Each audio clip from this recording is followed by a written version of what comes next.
चला, आपला पहिला धडा आपल्याला शिकायचा आहे 9वीचा. इयत्ता 9वी मधला आपला पहिला आहे संच. काय आहे? संच. संच हा शब्द कदाचित तुम्ही ऐकलेला असेल. ऐकलाय का? संच म्हणजेच काय? समूह. समूह म्हणजे ग्रुप. तुमचा मित्रमैत्रिणींचा ग्रुप असतो, समूह असतो, बरोबर? त्यालाच आपण काय म्हणतो? संच. पण संच म्हणजे काय? आता एकदम करेक्ट काय आहे आपल्याला ते ओळख करून घ्यायची आहे. पहिला धडा आहे. या धड्यामध्ये आपल्याला काय शिकायचं आहे बघा? संच, त्याची ओळख म्हणजे संच म्हणजे काय. त्यानंतर संचाचे प्रकार शिकायचे आहे, जसं की रिक्त संच वगैरे, शांत संच, अनंत संच. त्यानंतर वेन चित्रे, वेन डायग्राम. त्यानंतर समान संच, उपसंच, विश्वसंच, पूरक संच, छेद संच, संयोग संच आणि संचातील घटकांची संख्या. जेवढे मुद्दे आहेत हे आपल्याला पहिल्या धड्यामध्ये शिकायचे आहे. सोपे आहे, फक्त व्यवस्थित प्रत्येक टॉपिक वाईज जर व्यवस्थित समजून घेतलं तर उदाहरणं आपल्याला समजता येतील आणि सोडवता पण येतील. ठीक आहे, बघा पहिल्यांदा तर आपण बघणार आहोत संच म्हणजे काय किंवा संचाची ओळख. ठीक आहे, संच म्हणजे काय? वस्तूंच्या समूहांना आपण म्हणतो ग्रुप. वस्तूंच्या समूहांना काय म्हणतो आपण? संच म्हणतो. पण संच आणि समूह यांच्यामध्ये थोडासा बदल आहे. संच हा आपण गणितीय भाषेमध्ये वापरतो. मग गणितीय भाषेमध्ये आपण काहीही म्हटलं तरी चालतं का? नाही. एक प्रॉपर त्याला काय पाहिजे? बेस पाहिजे. मग आता संच हा समूह आहे, पण तो कसा समूह आहे आपण म्हणणार बघा. समजा इथे उदाहरण दिलं आहे, गावातील आनंदी मुले आणि वर्गातील हुशार मुले. काय दिलेलं आहे? गावातील आनंदी मुले आणि वर्गातील हुशार मुले. समजा तुमच्या गावामध्ये किती असतील लोकसंख्या असेल, 4000, 5000, 10000 काय जे असेल ती, त्यामध्ये तुम्ही गावातले आनंदी मुलं शोधू शकता का? आता समोरच्या आपल्याला दिसताना चेहऱ्यावर दिसतात की ही व्यक्ती आनंदी आहे, पण एखादा मुलगा किंवा एखादा मुलगी असते की तिला अभ्यासाचा खूप कंटाळा आलेला असतो, तिला गणित जमत नसतं, विज्ञानाचं पाठांतर होत नसतं, पण दिसायला काय दिसतात की सगळेच आनंदी दिसतात. पण ऍक्च्युअल मध्ये ते आनंदी असतात का? नाही. किंवा कोण आनंदी आहे कोण नाहीये हे आपण बघून सांगू शकतो का किंवा ठरवू शकतो का? नाही. तसंच वर्गातील हुशार मुले. आता समजा तुमच्या वर्गात 50 मुलं आहे, पण त्यातला आपण म्हणू शकतो की हा मुलगा हुशार आहे, ती मुलगी हुशार आहे. प्रत्येक जण कोणत्या ना कोणत्या तरी गोष्टीमध्ये काय असतं? हुशार असतं.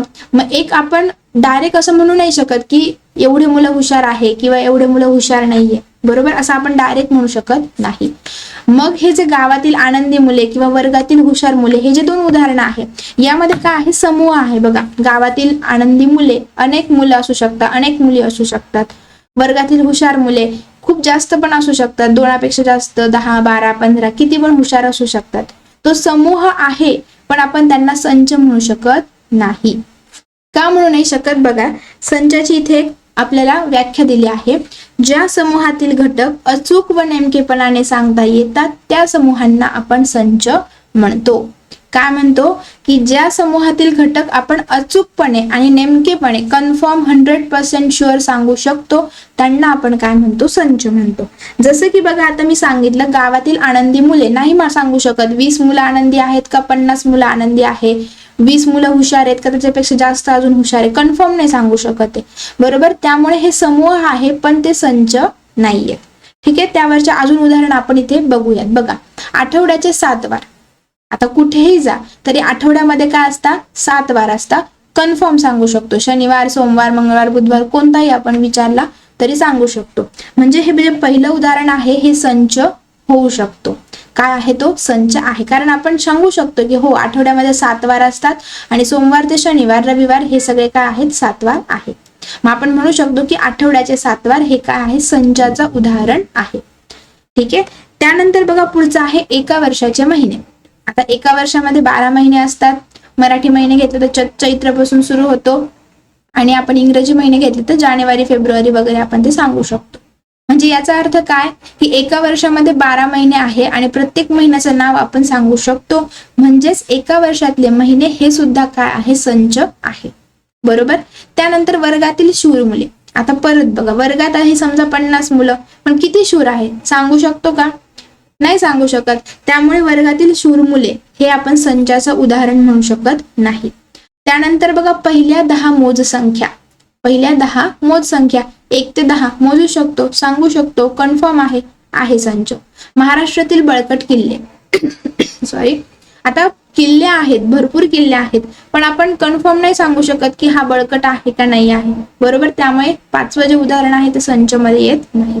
त्यानंतर आपल्या सूर्यमालेतील ग्रह आपण सांगू शकतो, त्यामुळे संच आहे. याच्यावरून आपल्याला काय अभ्यासायला मिळालं बघा, संच म्हणजे समूहातील घटक अचूकपणे सांगू शकतो, त्या समूहांनाच आपण काय म्हणू शकतो, संच म्हणू शकतो, बरोबर. त्यानंतर बघा, संचाला नाव देण्यासाठी सर्वसाधारणपणे आपण जे कॅपिटल लेटर्स असतो ABCD अप टू Z पर्यंत ते आपण वापरू शकतो. इंग्रजी वर्णमालेतले अक्षर ABCD यांनी आपण संच दाखवू शकतो. आता त्या संचामध्ये जे काही उपघटक असतात ते आपण काय करणार, जे छोटे अक्षर आहे म्हणजे आपली स्मॉल लिपी ABCD बघा ही, याने आपण काय करू शकतो, त्यातले घटक दाखवू शकतो. संच असतील तर ते आपल्याला कॅपिटल लेटर्सने दाखवावे लागणार आणि त्यातले जर घटक असतील तर ते आपण ह्या छोट्या अक्षरांनी दाखवू शकतो. त्यानंतर आता पुढे आपल्याला शिकायचं आहे बघा, A हा संच A चा घटक आहे, स्मॉल a आहे आणि तो संच A चा घटक आहे असं जर म्हणायचं असेल तर आपण ते लिहिताना असं दाखवू शकतो. हे जे चिन्ह आहे हे काय आहे, संच आहे, घटक आहे, त्याचा घटक आहे, याचं ते काय आहे, चिन्ह आहे. त्याचं वाचन कसं करणार आपण, A हा संच A चा घटक नाही हे दाखवण्यासाठी आपण हे वापरू शकतो. A हा संचचा घटक आहे यासाठी आपण बघा असं ई सारखंच आहे पण थोडंसं काय त्यांनी कर्व असं दाखवलेलं आहे. तर घटक आहे त्यासाठी आपण असं ते लिहिणार आणि जर घटक नाहीये तर आपण काय वापरणार, त्याला फक्त असं एक क्रॉस लाईन करणार जसे की इथे दाखवली आहे बघ, बरोबर. हे आपण त्याला म्हणू शकतो की A हा संच A चा घटक नाही. त्यानंतर बघा आता पुढे काही संच दिलेले आहेत जसं की नैसर्गिक संख्यांचा संच, पूर्ण संख्यांचा संच, पूर्णांक संख्यांचा संच, परिमेय संख्यांचा संच आणि वास्तव. नैसर्गिक संख्या म्हणजे काय हे माहिती आहे, 1 पासून पुढे 1 2 3 4 असं खूप पुढे पर्यंत यांना आपण नैसर्गिक संख्या म्हणतो. पूर्ण संख्येमध्ये 0 पासून पुढे 0 1 2 3 असं पुढे त्यांना आपण पूर्ण संख्या म्हणतो. त्यानंतर पूर्णांक म्हणजे काय, ज्याच्यामध्ये वजाचे जे चिन्ह असतात म्हणजे ऋण संख्या पण असतात आणि धन संख्या पण असतो आणि मध्ये शून्य असतो. आपले नंबर लाईन वरचे, नंबर लाईन माहिती ना, संख्या रेषा बघा, इकडे सगळे अधिक असणार, इकडे सगळे काय असतात, वजा असतात, बरोबर. तर ते ऋण आणि धन आणि शून्य त्यांच्यामध्ये त्यांना आपण पूर्णांक संख्यांचा संच असं म्हणतो. त्यानंतर परिमेय संख्या असतात की जो आपण क्यू दाखवतो, क्यूने दाखवतो. आणि वास्तव संख्या ज्या असतात म्हणजे रिअल नंबर सगळे ते आपण काय करतो, आरने दाखवू शकतो. हे आहे संच. यामध्ये आपण संच म्हणजे काय शिकलो, संचाला नाव देतो आपण कशाने की ABCD कॅपिटल लेटर्स. त्यानंतर संचाचे घटक दाखवायचे असेल तर आपण स्मॉल लिपीतले अक्षर वापरतो. त्याच्यानंतर समजा एखादा घटक त्या संचाचा घटक आहे हे दाखवण्यासाठी आपण ह्या पद्धतीने दाखवतो बघा, आणि तो A हा A चा घटक नाही तर आपण ते अशा पद्धतीने दाखवू शकतो. ठीक आहे. त्यानंतर आता पुढे बघू, आपल्याला शिकायचं आहे संच लिहिण्याच्या पद्धती. संच लिहिण्याच्या 2 पद्धती आहे, एक आहे यादी पद्धत आणि दुसरी आहे गुणधर्म पद्धत. यादी पद्धतीमध्ये त्यालाच आपण लिस्निंग मेथड किंवा स्ट्रोस्टर मेथड पण म्हणतो, 2 इंग्लिशचे नाव आहे. आपण यादी पद्धत लक्षात ठेवूया. बघा या पद्धतीमध्ये काय असतं, यादीचा अर्थ काय, तुम्ही किराणाची यादी वगैरे करतात ना घरी, मम्मी पप्पा सांगतात, तर यादीमध्ये आपण काय करतो, सलग एका खाली एक किंवा एका समोर एक तुम्ही ज्या गोष्टी आहेत तुम्हाला आणायच्या ते लिहितात, त्यालाच आपण काय म्हणतो, लिस्ट करणे, यादी करणे. मग यादी पद्धत म्हणजे तेच असतं. बघा या पद्धतीमध्ये संचाचे सर्व घटक महिरपी कंसात लिहिलेले असतात. कसे लिहिलेले असतात, महिरपी कंसात. महिरपी कंस म्हणजे असा, बरोबर, ह्या कंसात ते लिहिलेले असतात. प्रत्येक घटक वेगवेगळा दाखवण्यासाठी आपण त्यांच्यामध्ये काय देतो, स्वल्पविराम देतो, कोमा काय देत असतो, स्वल्पविराम. त्यानंतर ह्या घटकांचा क्रम महत्वाचा नसतो, उलटे पालटे आपण लिहिले तरी चालतो, पण सगळे घटक दाखवणं काय असतं, आवश्यक असतं.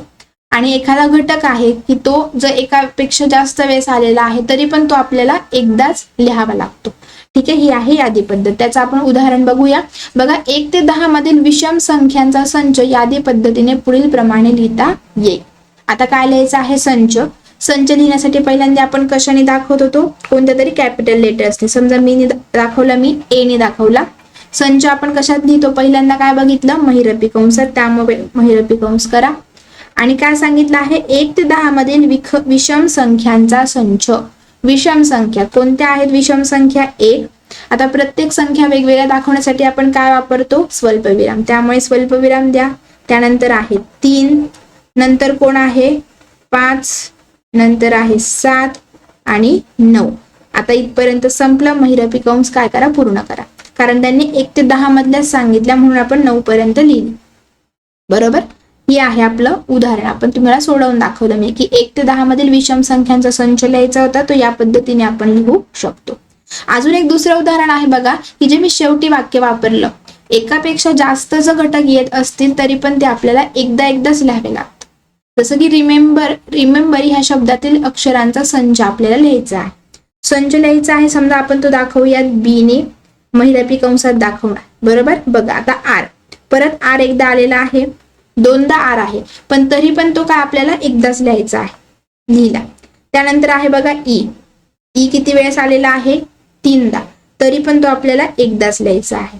त्यानंतर आहे एम. एम किती वेळेस आलेला आहे? 2दा, तरी पण तो आपल्याला एकदाच लिहायचा आहे. आणि नंतर काय आहे शेवटी? बी. झाला. अक्षरांचा संच आपण लिहिला.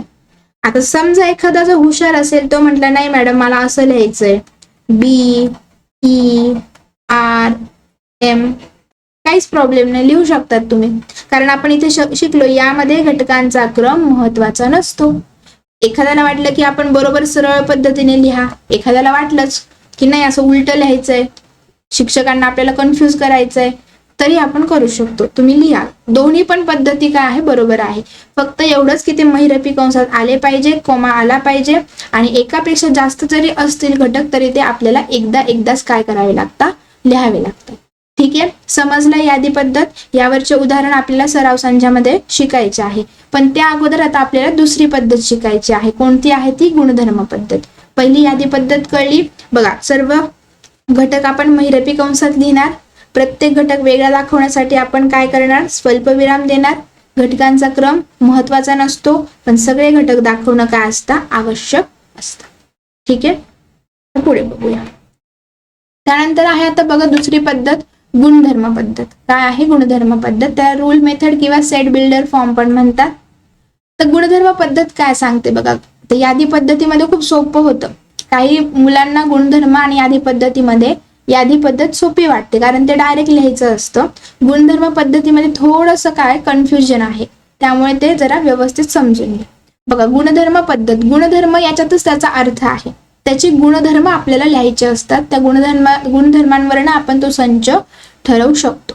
बघा, या पद्धतीमध्ये घटकांची संख्या किंवा ती घटकांची जे काही क्रम असेल तो यादी न करता संचाचा सर्वसाधारण घटक चलाने दाखवून त्याच्या पुढे एक उभी रेष काढतात आणि त्या उभ्या रेषेपुढे त्याचा काय लिहितात? गुणधर्म लिहितात. मी तेच म्हटलं की गुणधर्म जे आहे, गुणधर्म त्याचा लिहायचा असतो. म्हणजे ती जी संख्या आहे किंवा तो जो संच आहे तो कशा प्रकारचा आहे, त्यातले घटक कसे आहेत, ते नैसर्गिक आहे का, पूर्ण संख्या आहेत, ते वर्ग आहे, त्यांचे घन आहेत, जे काही असेल ते आपल्याला गुणधर्म लिहायचे असतात.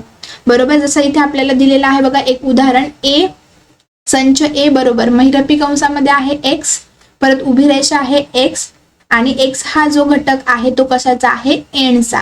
एन म्हणजे काय शिकलो आपण? कोणाचा संच असतो? एन, नैसर्गिक संख्यांचा. मी जे पहिल्यांदा आपण जे लिहिले ना ते लक्षात ठेवा. नैसर्गिक संख्यांचा संच कशाने दर्शवतात? परिमेय संख्यांचा संच कशाने दर्शवतात? ठीक आहे. मग बघा, एक्स ही उभी रेष एक्स आणि इथे हे चिन्ह कसलं आहे? घटक आहे. म्हणजे एक्स हा नैसर्गिक संख्यांचा घटक आहे. पण कसा आहे? हा जो एक्स आहे तो एकापेक्षा काय आहे? मोठा, पण 10 पेक्षा कसा आहे? छोटा.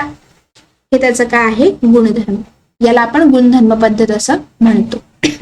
समजलंय गुणधर्म कसं लिहायचं ते? बघा, त्यांचं वाचन पण दिलेलं आहे. संच ए चे घटक एक्स असे आहेत की एक्स ही 1 आणि 10च्या दरम्यानची नैसर्गिक संख्या आहे. बघा, एक्स ही नैसर्गिक संख्या आहे पण ती 1 आणि 10च्या मधली आहे. त्याचं वाचन आपण या पद्धतीने करू शकतो. पुढे एक उदाहरण दिलं आहे बघा, संच ए आहे महिरपी कंसात 2 4 6 8 10 12 14 असं दिलेलं आहे. आता गुणधर्म पद्धतीने लिहायचं ठरलं तर आपण कसं लिहिणार? बघा, 2 4 6 8 ह्या सगळ्या काय आहे? नैसर्गिक संख्या आहे, पण त्यातल्या त्यात त्या कशा आहेत? समसंख्या आहेत. समसंख्या म्हणजे माहिती आहे ना, समसंख्या आणि विषम संख्या. परत मी एकदा सांगते की समसंख्या म्हणजे काय? की ज्यांच्या एकक स्थानी 0 2 4 6 आणि 8 अंक येतात त्यांना आपण समसंख्या म्हणतो. आणि ज्यांच्या एकक स्थानी 1, 3, 5, 7 आणि 9 हे अंक असतात त्यांना आपण विषम संख्या म्हणतो. बरोबर. तर आता ह्या संख्या ज्या आहेत ह्या नैसर्गिक आहे, पण कशा आहेत त्या सम आहे. आणि इथे बघा महिरपी कंस काय केलेला आहे, पूर्ण, म्हणजे तिथपर्यंत त्या स्टॉप झालेला आहे. मग कुठपर्यंत आहे, या 15 पर्यंत किंवा 15 पेक्षा त्या पण लहान आहे. मग गुणधर्म पद्धतीमध्ये आपण कसं लिहिणार बघा, संच A बरोबर x चे घटक असे आहेत की x ही 15 पेक्षा लहान नैसर्गिक संख्या आहे. बघा इकडे गुणधर्म पद्धत आपण लिहिलेली आहे. समजलं. इकडे ही यादी पद्धत आहे आणि इकडे ती आपण काय केलं आहे, गुणधर्म पद्धतीने लिहिलेलं आहे. समजलंय. यादी पद्धत आणि गुणधर्म पद्धत. यादीमध्ये आपण यादी करतो, लिस्ट करतो. गुणधर्मामध्ये त्याचा गुणधर्म आपल्याला लिहावा लागतो. ठीक आहे. बघा सराव संच आहे 1.1 आपल्याला सोडवायचा आहे. पुढील संच या यादी पद्धतीने लिहा. ठीक आहे. काय करायचं आहे आपल्याला, यादी पद्धतीने काय करायचं आहे, हे संच लिहायचे आहे.